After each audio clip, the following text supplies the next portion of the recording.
Got the air dryer back together now with the new X8R end cap. Some observations on this kit is that the foam filters are pretty good, or felt filters are pretty good.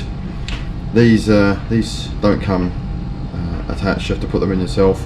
I've used a little bit of this, which is silicone grease, on all of the seals just to get them in. It just makes them that little bit easier to put together, especially the one that goes at the top above the beads. That has to go in dead square. If it goes in at a slight angle, it just won't go in there properly. So I put a little smear of silicone grease, I'm talking a minute smear of it, around the perimeter of the seal. This is the old one that goes in there. The new one comes with a plastic ring, and then just pushed it square down on top of the other felt filter, which is on top of the beads themselves, and then put the spring back in and put the case back on. So a little tiny bit of silicone grease does help with reassembly.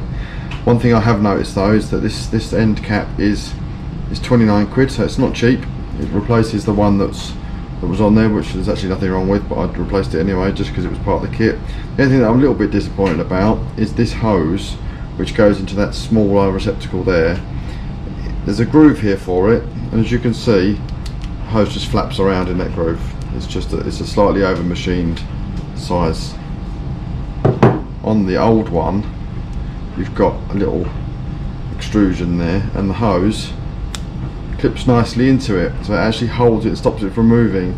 So the new one doesn't and won't do that. It'll just, once it's in there, it'll just flap about.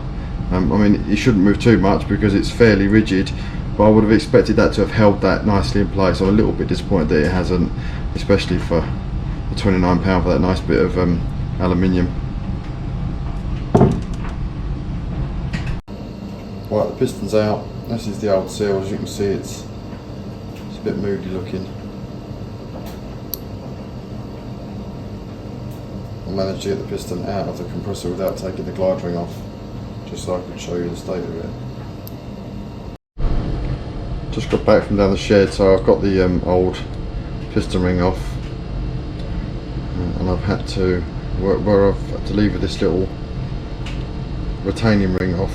You do get some burrs because this is only soft alloy, and it got a few burrs around here, and a few little burrs on there where I'd used a reasonably big screwdriver to lever it off. So what I've done is I've gone over all of the faces with some 320 grit to take any burrs off and bring it nice back to smooth again. And same in this groove where I think the glide ring goes, there was some build up of crud in there, which I've taken off. I'll give it a dose down in brake cleaner now to make sure all the abrasive is off, and then I'll put it back together. So here's the piston with the new seal seated and the glide ring on.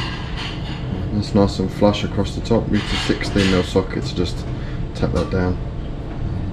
Now I'm just going to stick it back into the compressor housing. Right, it's pretty much back together. Got to put some sealant around this little bit here, put the cap back on. But I just went outside and tested it on a battery.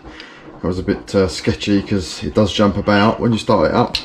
I think it takes quite a lot of power, judging by the size of these cables, and yeah, it did leap about, but it certainly made the right noises. This went round and round alright. I couldn't check the air outputs because I was having to hold the compressor still because it was jumping about by the battery that I was using outside. So I'm going to put it back together now, put it back in the car, and then we'll see how we get on. So I'll just get a little spot of silicone grease, just a tiny bit, put it on this blue O-ring, give it a little smooth around, just helps reassembly. So if I get the air dryer,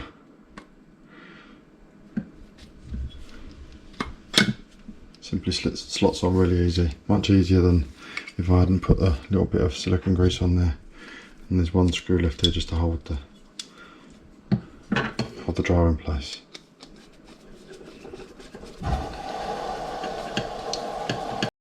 As I said before, with this X8R kit, there's no provision to hold that pipe still.